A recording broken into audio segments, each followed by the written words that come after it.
So, welcome everyone. How wonderful. We do have 14 on my list today for this first live podcast. It's maiden voyage, but it's lovely to see you all. Some people I know, some people I don't know. So there may be some others kind of coming in. I'll just let them come in as they arrive. So there might be a few ding dongs that you might hear along the way. So some people have let me know they might be a little bit late. But it's wonderful to see you all, and at times like this as well, I just really love kind of gathering kindred spirits and just having that time to connect as well. So I know it's going to be a live podcast, but the reason I wanted it to be live is like I wanted you to be involved in it basically. So welcome. We wanted to involve more people instead of it just being kind of just me and Laila having a chat. So that's the purpose of this today. So for those of you who don't know me, my name's Zena Me, and I've been in the field of leadership and organisational development for over 30 years, and I've had my own business for 25 years. Well, and I had before that, 3 years before that. So I won't go into all the wheres and wherefores about how we ended up in eldership. I'm sure you'll kind of find your own way to that in your own time. And that's not really what we're going to be talking about so much today in the depth of it. Well, the purpose of today was to introduce you and to share with you really the journey we've been on in terms of eldership. And I say we, because it is a collective we. When I first stepped into eldership in terms of the conscious pathway of eldership, and it is a stage of our existence in life and a function within our organising systems. That sounds a bit complicated, but human systems do have eldering in them. And as we can probably realise, right now, there isn't much eldering going on. So, it's one of those things that I kind of realized like, oh my gosh, this is missing. And I suppose going through midlife, going through menopause, it came quite very clearly that it's almost like, where's the next step for me? Where's the next place for me to land? And that's through my work with leadership. And I didn't just work in leadership from a corporate point of view or organizational point of view, but from a personal point of view. I recognize that I feel like there's a missing space there that I was looking for and searching for elders. I was very fortunate I did find them, but I had to really go and find them. They weren't very present in the culture. But like I said, I won't go into the depths of that. So essentially what I realized was we don't elder alone, we elder in community. And that's kind of a thing that we can think, oh, well, yeah, that makes sense. I think like we come together, we talk about the elders when we talk about often when we look more into our ancient history and indigenous tribes, there is an elder. Sometimes they call it even an elders council. And the first time I kind of saw this kind of cross my path in a more conscious way was Nelson Mandela and a few other very old statespeople, if you like, around the world came together and called themselves an elders community, so that because they'd stepped away from the political arena but wanted to offer their wisdom back to it. So I thought, well, that sounds like a good idea. So I decided to set up a community of elders and just invite anybody who was interested in this stage of life, but also interested in how do we elder in terms of a function within our communities and our systems as well. And when we talk about communities, it's not an easy thing to do because we bring all our old baggage to community. And so actually it sounds like a lovely idea. We may want it. We do definitely look for it in midlife. It's an adolescent thing that we look for to find our tribe, but it's also something that we look for in midlife that kind of goes, who are my people now? Who do I want to hang out with? Who do I want to spend the last days of my life with? Because I may have found that, the organization I work in or the groups or social groups I've been in or even my family are not really my people. So we might kind of go on a kind of more of a heartfelt search a spiritual search even to find our tribe. So I set this up quite a few years ago now. I think we founded it in March 2022. And then what that led to was me setting up an Elders Business School, because one of the things I recognise is we need to support each other on the road and on the path to eldership. And this is where kind of my model kind of emerged from, in terms of thinking like, what are the things that we do we need to go through? What are the things do we need to explore in order to find our true niche here in eldership? And if we were doing humanity in the way that it was designed to be done, the tribe would collectively, and the community would collectively hand you your niche as a child. But we don't find that. We go, oh, what do you want to do when you grow up? And it becomes more about a job rather than kind of a, what offering have I got? What's my gift to the world? What's my contribution? That doesn't happen. So when we get to eldering, this is why we have to kind of go back a bit, really, and kind of go, whoa, actually, what have we been designed for? what's like the journey that I've been on? If you believe in past lives, you might even think about kind of, what's my soul, spiritual life here, and what's now me being called to do and be, and more importantly here as well. So what I wanted to do today was to introduce you to one of the founding members of our Eldership Business School. So it's all very well me setting one up, but if there's nobody in it, then it doesn't really work, does it? So I asked people to find out who would be interested in exploring this. And we've now been going 2 years in our Eldership Business School. So we've all been on a journey building this together.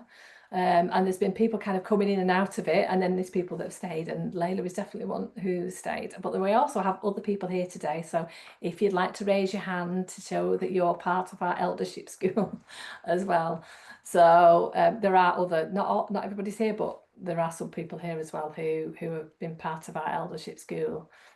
So one of the reasons I wanted to ask Laila to do this is because she's had her own organizational development business for 29 years.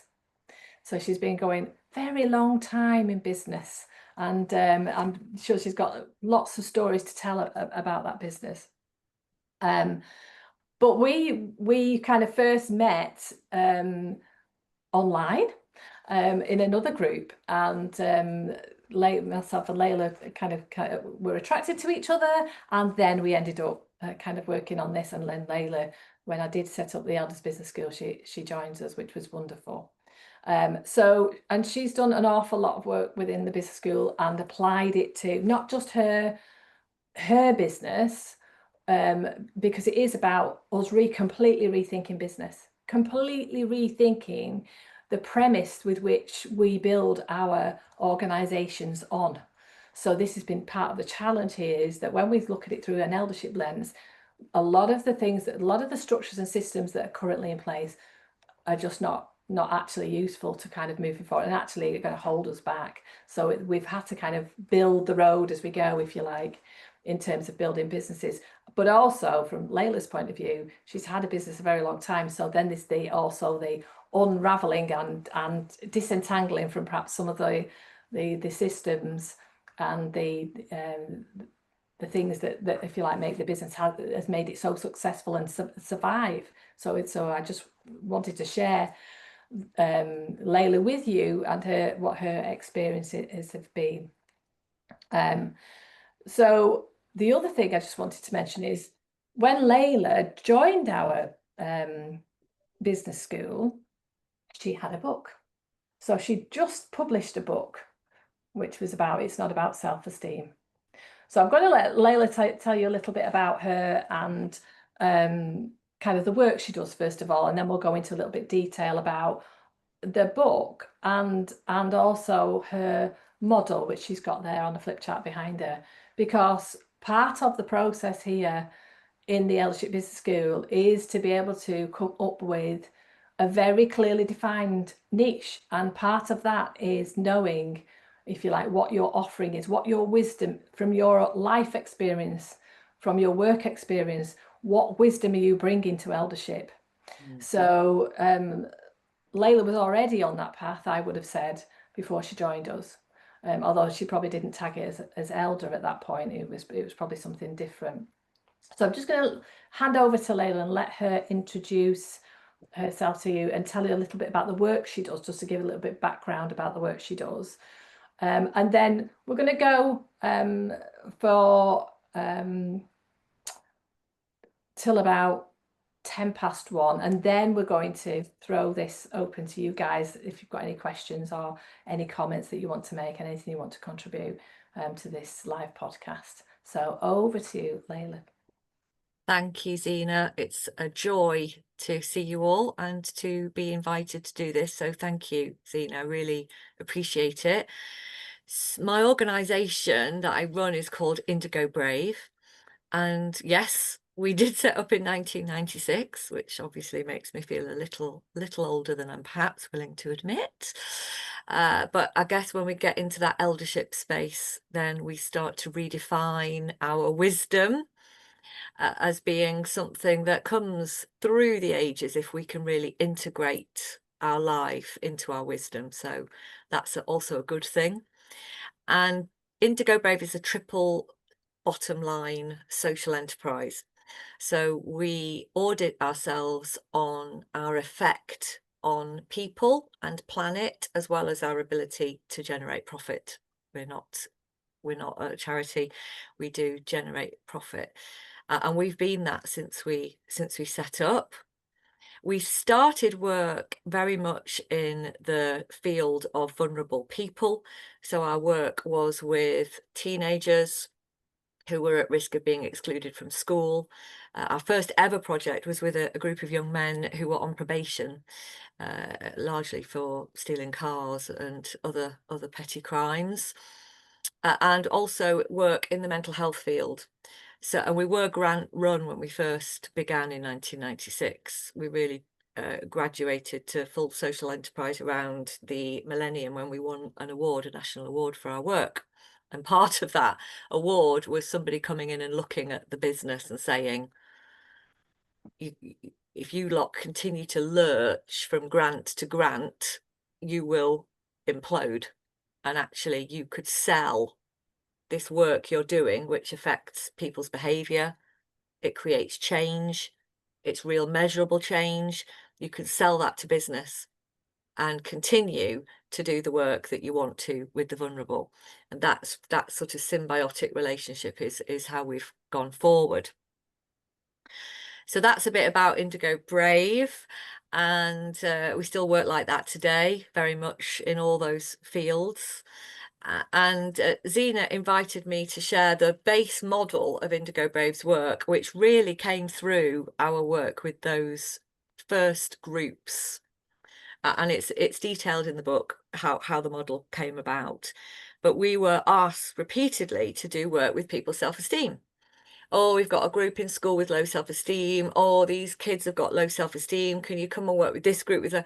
And we'd walk in, and the energy that what we were being fronted from these young people was anything but low self-esteem. They were very outwardly confident and very full of themselves, and we couldn't quite work out what was happening. And basically, through working with these young people, we discovered that whilst the dictionary will tell you that these two terms are synonymous, self-esteem and self-worth, and yeah, they're still used synonymously in the Oxford English Dictionary. We're trying to get a campaign to separate them out. They're very different. And whilst the self-esteem of these group was outwardly high, there was another level of their neurodevelopment, their emotional development, their being level of existence was in fact their self-worth, and that was on the floor. These young people did not have self-worth, so they were covering it up with overly high self-esteem, and that these two terms are not synonymous at all. They're very, very different.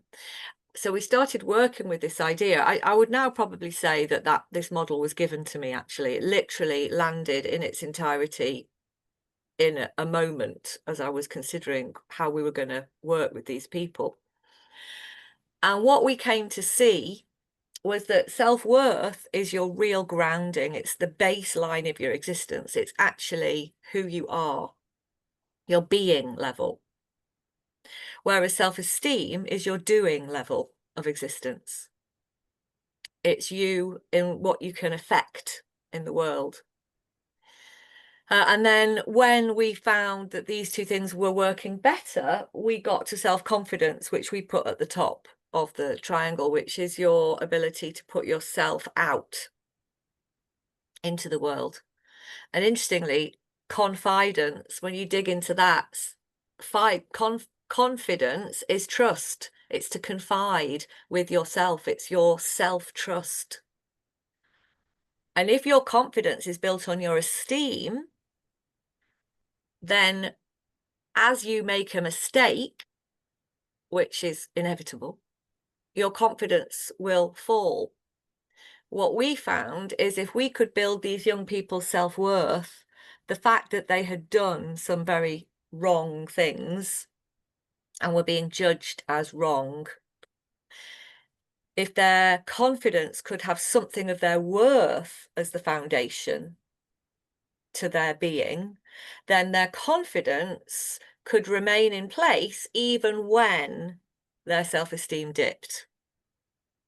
And if you have just been found guilty by the courts, your self-esteem should be dipping. That's healthy. And in fact, the original title that I thought of, which the publisher threw out, was why good self-esteem is bad for you. They said that was too complicated, and seeing as I couldn't even say it just then, they probably are right. It probably is too complicated. But the good self-esteem that they were having to hold up all the time meant that they couldn't let their esteem drop because there was no membrane between the self-esteem and the self-worth. So when they did something wrong, they became wrong. When they made a mistake, they were that mistake. They were that wrongness. And actually they experienced shame. And our premise is that shame should not be attached to actions. If you do something wrong, that emotional response needs to be guilt. Healthy guilt. And how many times do we see people being protected from healthy guilt? We protect our kids from that healthy guilt. I see it a lot in schools. Oh, no, it's fine, it's fine. Well, healthy guilt shouldn't be a toxic experience. Because if you've got great self-worth, you can experience healthy guilt. And you can end up in the kind of place where we like to say, wow, that was wrong. I wonder why a great person like me would have made such a terrible mistake. And we can support people to process those mistakes from a place of inalienable, indestructible self-worth, because that's your being. And your actions and behaviours can be examined, dissected, reflected upon from that healthy membrane where the self-esteem and the self-worth don't get to mix. Is that a whistle-stop tour of the model, Zena? Read the book. I would really highly recommend you read the book. So the question then, Laila, is, you already had a model, you already had your book, you already had a successful business. So what happened around this call into eldership? What was it that made you kind of go, actually, I'm drawn to eldership then? So I can't answer that without mentioning your amazing teaching around constellations. So the systemic work, Zena, first called me to eldership. So being able to look through a systemic lens and realizing that the picture of Indigo Brave as an organization, was more complex than the standard business plan, vision, goals. That was perhaps a left brain way of looking at a business, but I was needing something else. And our first work together was that systemic lens, where we started to look at the field, and some of my work already looked at working within the quantum field, so that was a natural fit. And when I could see the, if you like, bigger picture of the energy around the organization I had founded, then I realized we were 28-ish as an organization. We were entering that next phase of our life as an organization. I wanted it to be healthy, and I think that required me to be able to step into my eldership. Yeah. And just so for those of you who might not necessarily understand some of the languaging of the systemic, in essence, when we're looking at systemic, we're looking at things that are hidden. So we're looking at kind of complex issues where it's hidden, we can't see it. So although Laila had got a really successful business that, you know, had done really well, it survived a long time.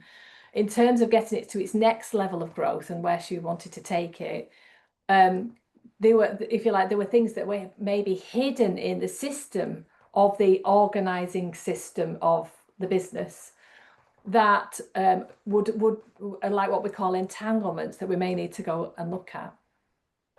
And this is where, if you like, we're applying these systemic principles, not just to our working with clients, but to actually ourselves and our own businesses, and making sure that our own businesses are thriving, healthy, and are using organizing principles to, if you like, to grow in the right way.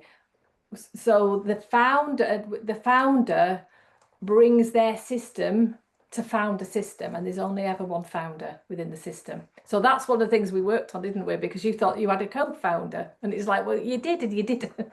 So the difficulty is when you think you've got a co-founder is that you think that co-founder, oh, we did it together. You know, we did it together. And it's like, well, actually, you know, with all due respect, there's only one person who gives birth to an organization, just like there's only one person who gives birth to a baby. It's like, so even though, you know, somebody may have supported you, they may have been a muse for you, they may have really supported kind of the development and the actual emergence of the system, it's actually one person. So it comes from your system. And therefore, all the things that are hidden in your systems are also in your business system, are also in your organizing system. And those are the things you can't see. So this is part of the work that we do. And this is the other world work that we do within the business school, to help people kind of find out, like, what's hidden here that may be stopping us from growing, or maybe affecting our resilience, and so on as well.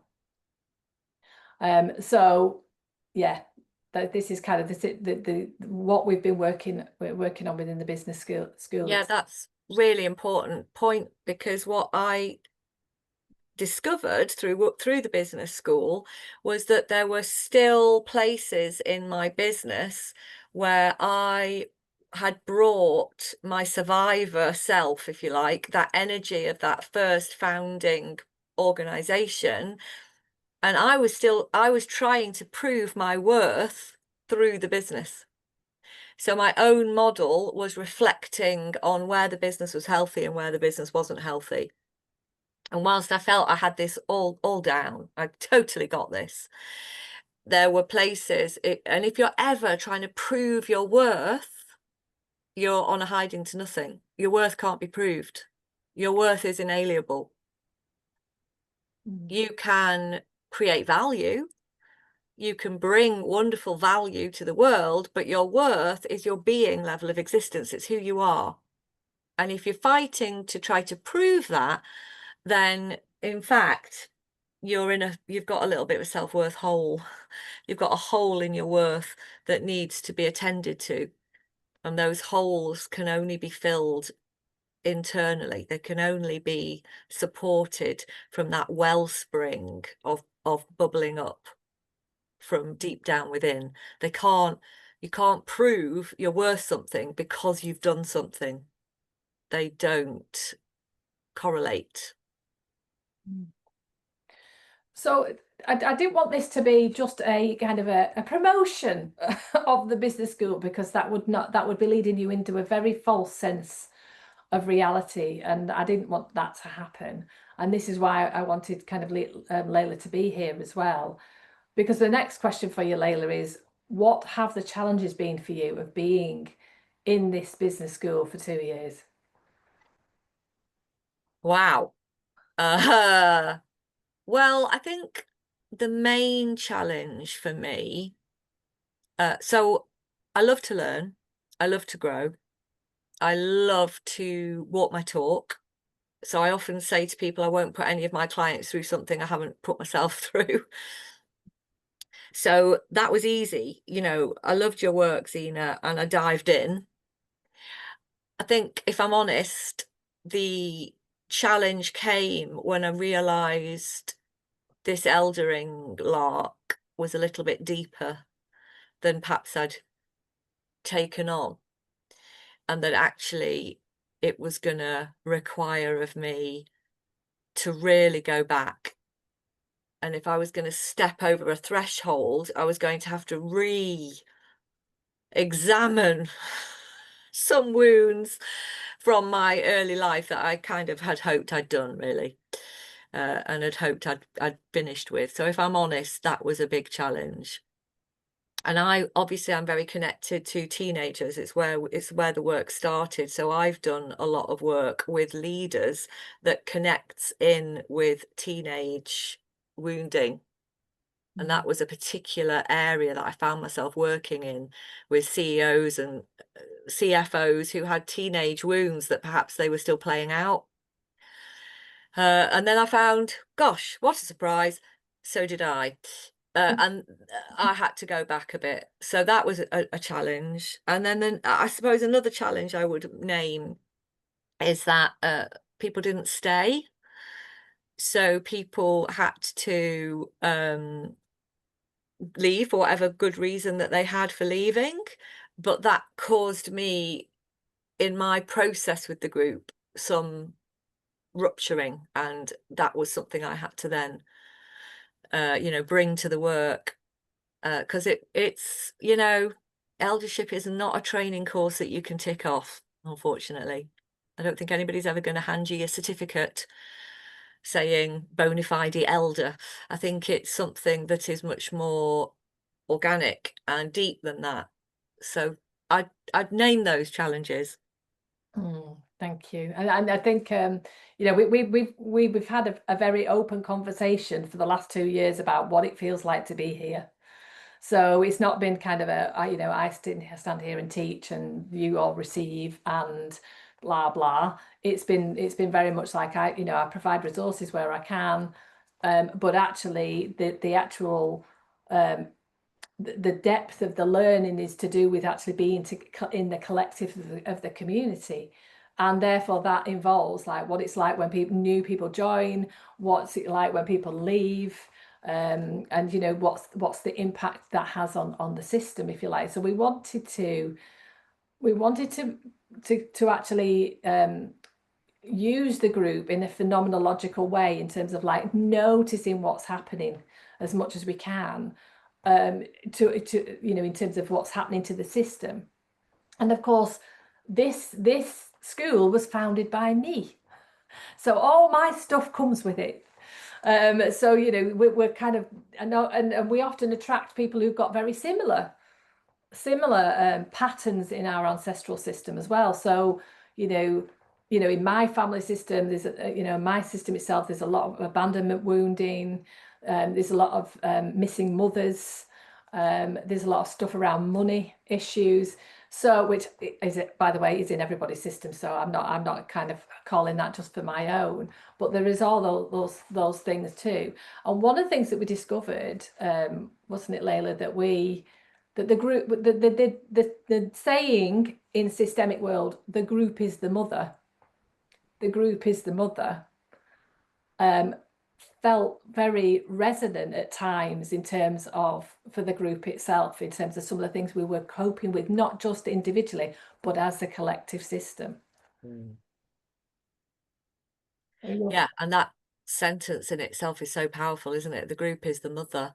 So when we found a group, that's in there. When we join a group, that's in there.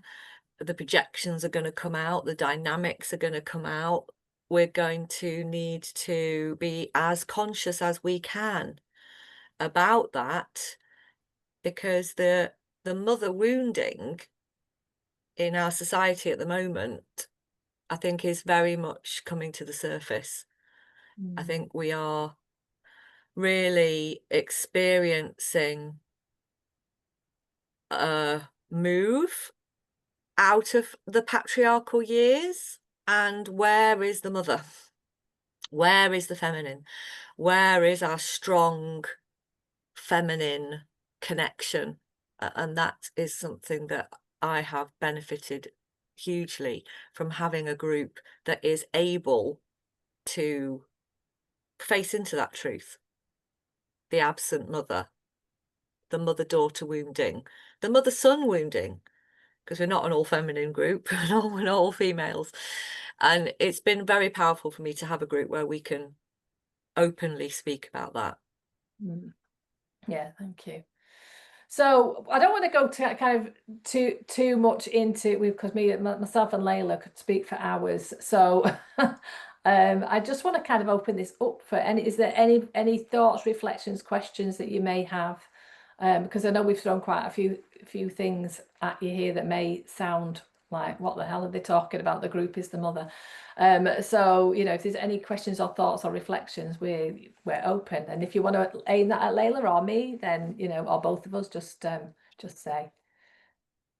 Any questions from the floor?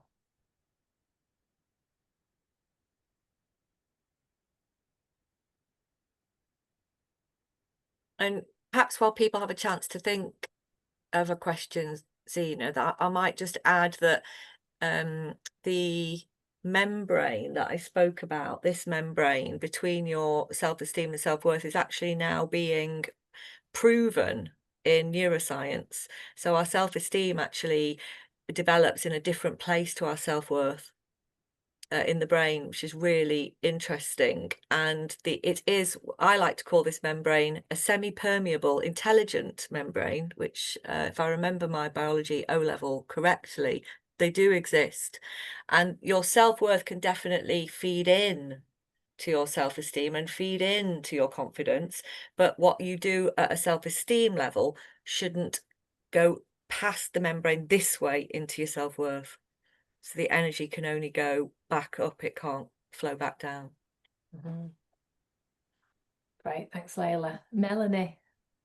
Hi, Zena, lovely to meet you, and thanks, Laila, for making the introduction. I'm interested in guess a corporate application of your business school. Are you able to give an example of a success? So you mean in terms of how we take eldership into organizations? Yeah, and actually Laila can probably give you an example of how she applies it in her work as well, because I know myself and Laila have worked on me more in the supervision role than in terms of what Laila example. But in terms of an example from me, I would give you an example recently I did with a university,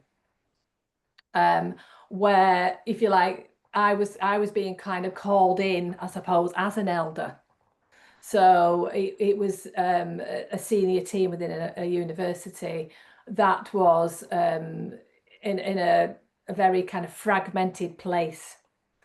So what I mean by that is, over the years, this team, they'd outsourced this team, they'd actually sold this team.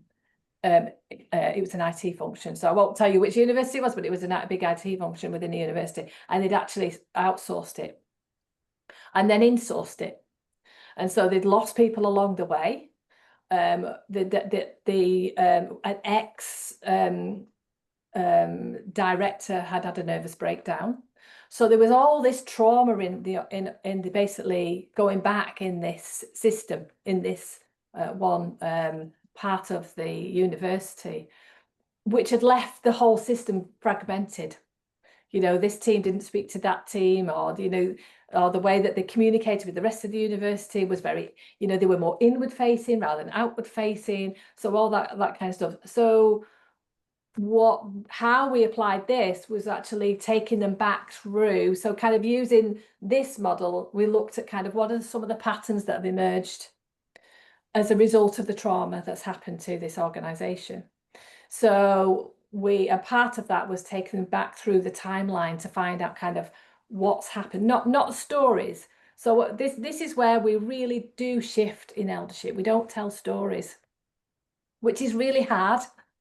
But we don't tell stories as in, like, you know, instead of giving me a story about what happened, just give me the facts. This happened, then that happened, then this happened. Not kind of, and then, and I said, and she said, and whatever, you know. So it's like, no, just give me the facts. So we literally did a timeline exercise with the senior team, so they could walk through it. And of course, a lot of the new members of the team had no idea of the history, or if the history they did know was all dramatized.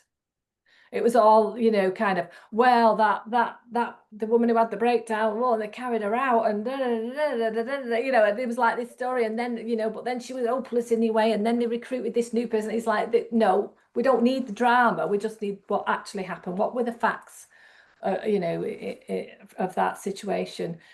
And by walking the timeline, all of them together, it allowed them to connect, to kind of find a way, a place of connection with each other that went, oh wow, I actually didn't know that, and actually feel it, not just hear it. So that kind of shifted the dynamic within that team in terms of really understanding not just kind of the drama history of what happened to this function, but to feel the trauma and the pain and the grief in terms of what actually people in that culture are holding. And then it allowed them to kind of reposition themselves, if you like, in terms of also where did they come in that new if you like, new beginning of the function itself. So that's kind of, you know, and this our work, I'd love to have carried on doing loads of work with this organisation, but often as an elder, you're just called in, and it is a calling in, and that's what's different about consultancy. It's not like, oh, I've got a piece of work for you, and this is what success looks like. It's like, I don't, you know, we work more in terms of process rather than, you know, like what's needed here to create a movement because there's something stuck. So that's the sort of thing that we would apply this to. Have I heard from them again? No, they kind of sail away then, do you know? But I would say to you, Melanie, that sometimes, like, what I found in this work is, like, 10 years later, they come back to me and go, we need to come bring you back in again. So, you know, sometimes you tend to stay with them because you've become part of their journey, really. There are no elders. There truly are no conscious elders in our systems. So this is the work we do. So let me hand over to Laila, though, because I know she's got an example as well to share with you. I've got a few, and I'm thinking of one powerful example. I was called in by a board who were very much struggling with their culture. And what I discovered in the board by some of the work that Zena's just talked about with the timelines and the story of the system as it had evolved, there were some people on that board who were ready to step into their eldership. They wanted to step into eldership, and this model helped them to do that through seeing that if they could relax into their worth and relax into their being level of existence, they could start to hold a space for their teams, which was non-judgmental, truly non-judgmental. And that was really interesting for them, because they said they were being non-judgmental and they wanted a no shame, no blame culture. And here are all your targets. And if you don't get them, you're wrong. So they were really struggling to make the organization successful by getting all those KPIs ticked, whilst holding a non-judgmental space for their teams and employees to actually develop. And this model helped a couple of key members of that board really get that elders are holding space where my worth is unassailable and your worth is unassailable. Your worth as a human being is not up for negotiation. You are perfectly imperfect. You're a human being. So let's start to have conversations where we are owning that solid, unassailable worth, and then look at the doing level of existence separately. And because it's very simple, it's a very simple model. If it can work with teenagers and kids, it's got to be.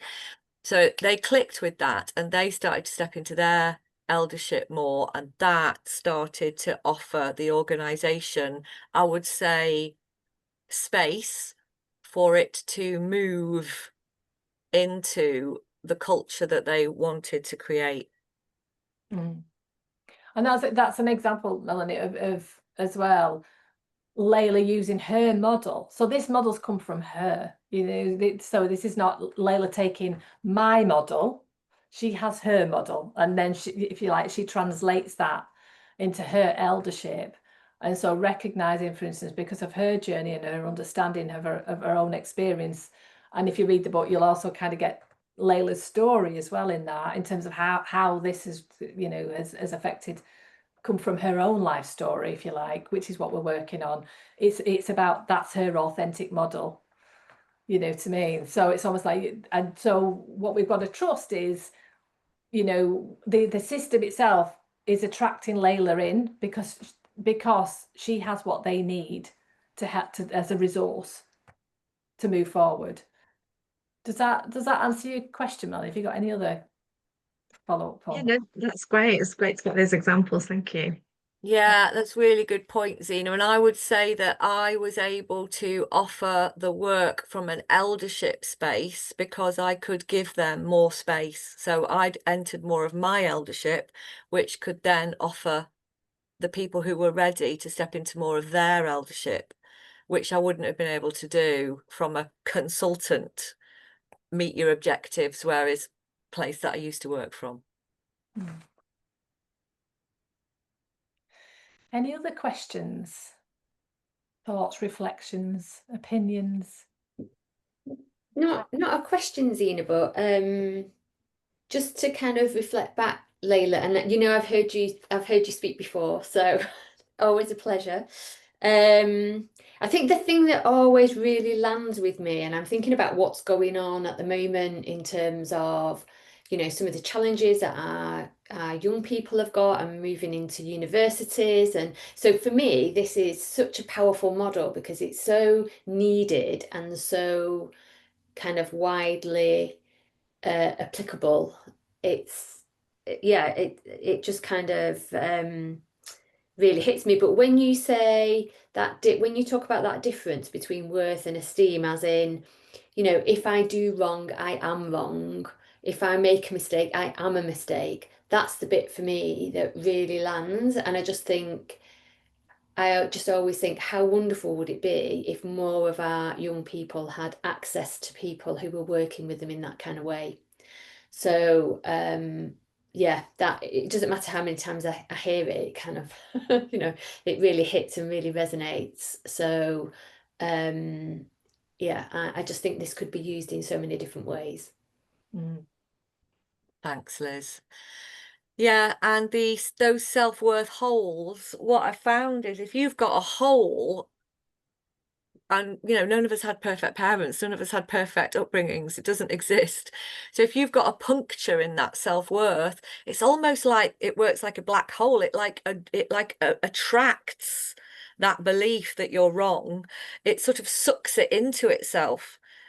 So it's really interesting. You become vulnerable to those holes in the membrane and those beliefs coming in. It works both ways. It's not only that somebody's trying to put that onto you, it's also that you suck it into yourself, and those little holes have to be filled from the inside.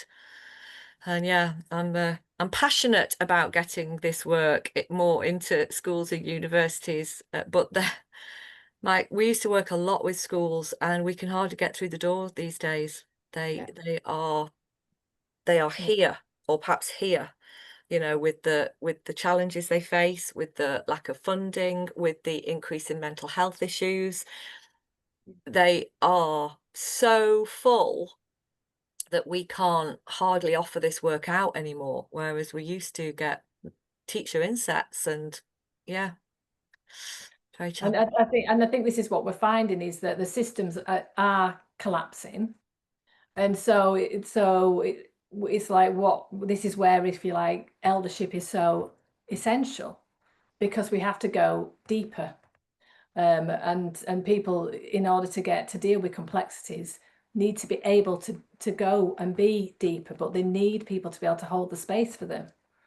So this is where the role of the elder, because the role of the elder has that kind of deeper wisdom of knowing that sometimes we have to let things collapse. Sometimes we have to end an organizing system and say, this is done. This is done. So we now need to, instead of trying to kind of rescue it and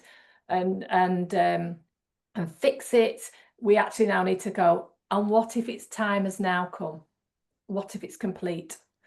And if that's the case, then what's calling to be emerged? What's the emerging future showing us where we need to be, where we need to be going towards? And that's what we found in our own kind of business school as well, is that, like, the business models that we, if you like, the models that businesses are based on are no longer fit for purpose. We can see that, but yet we still continue to see if we can make this economic model work, you know, this kind of capitalist management. It's like, no, it doesn't work, but nobody wants to let go of it. And it's like, actually, we need to let go of it. And what we're trying to do in this Elders Business School is actually found a new model. You know, one of the things that we use in that is what we call beautiful economics. And we look at money systemically. So it's like we're trying to do the work on ourselves.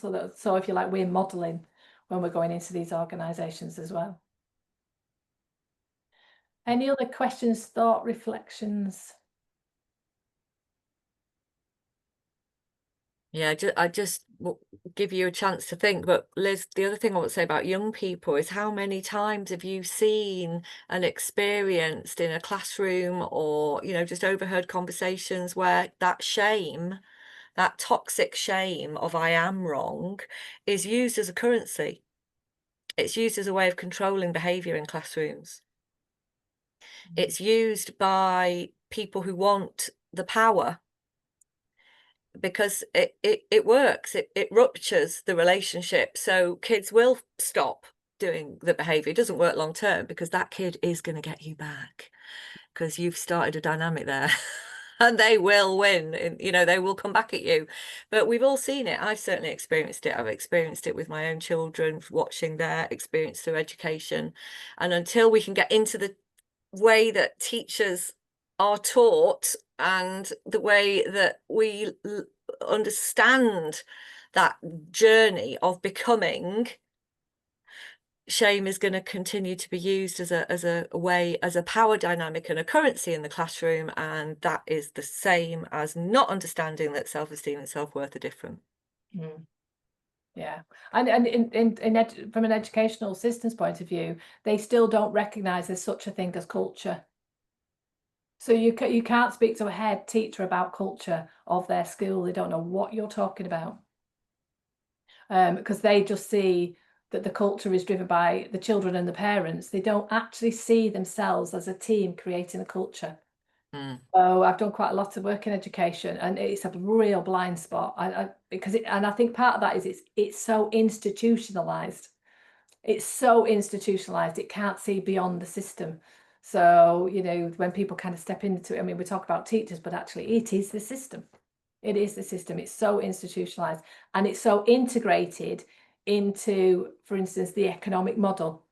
So, you know, it's like we just need to get as many kids with as many qualifications as we can, so that if you like, they'll get a job, and then the whole thing will continue. And it's like, the kids don't want to do that anymore. They're waking up to this. They don't want this. They know that this is wrong, and so there's this huge resistance. And so therefore, then if you like, then they're trying to control it. So we then come up with these ideas of how we control people. And of course, one of the best ways of controlling them is to shame them and create fear and exclude them and create isolation. So these are the things that the system does in order to create a continuous cohesion, so that it remains the same as it's always been, because then we know how to function within it, and we know our place in it. So you know, this is the transformational point, that they, you know, that the system itself has not got enough resources to be able to learn how to deal with transformational processes. So it literally just does still this transactional way of dealing with things. So it's very frustrating. Yeah, very frustrating. So if there are no more questions, I think we'll kind of round this wonderful hour up. And I really appreciate you coming and sharing yourself with us on this live podcast. If there's any other questions you want to ask us, you know, just carry on sending. I can kind of give you the details for Laila if you want that. Laila runs her own coaching circle if anybody's interested in attending that, and you're welcome to look and explore the business school as well, and watch out for perhaps some of the things we're going to be doing in the next couple of months, to kind of try and push some of this work that we feel now after 2 years we can stand by and say, yeah, we're ready to push this into the world now, and offer this up, and open it up to more people as well. So wonderful to have you with us. Thank you so much. Have a great afternoon. Thank you. Bye. Thanks both. Bye. Thank you.